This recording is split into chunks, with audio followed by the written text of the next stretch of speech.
reißt mir das Schwert nicht zu geil dir, weiser Schmied,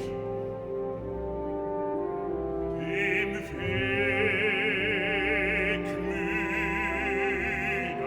Gast gönne Hold des Hauses Herd.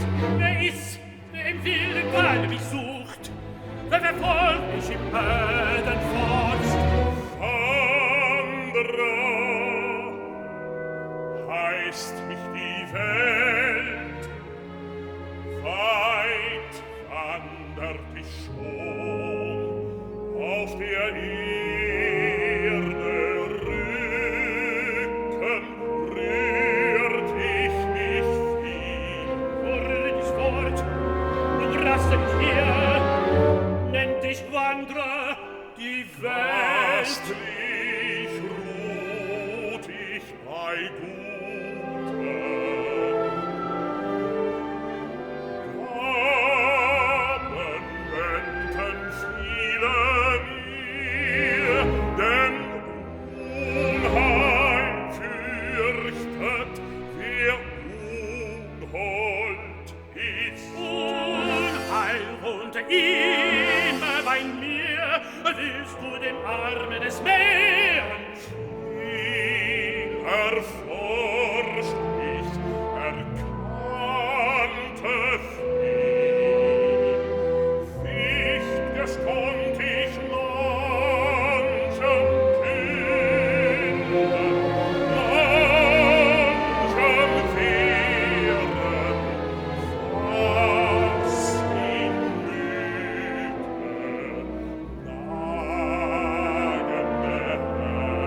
lügte, spürte so klug und durchspähte so viel, ihr braut sich führen noch schwer.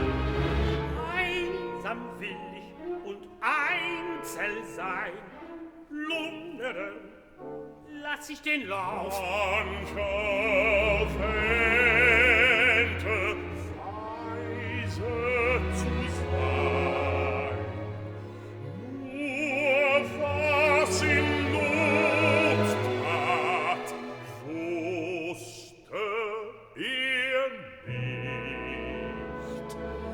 Was ihn frommte, ließ ich erfragen, glurend leert wie ein Wort. Müsstest wissen, waren mancher, ich weiß mir gerade genug.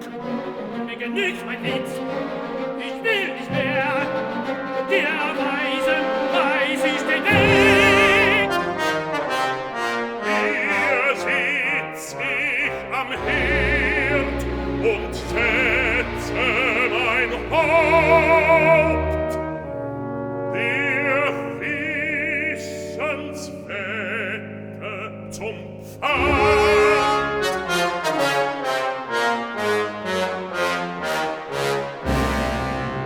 Mein Kopf ist dein, du hast ihn erkiest, erfrägst du dir nicht, was dir frommt, lös ich's mit Ehren nicht ein.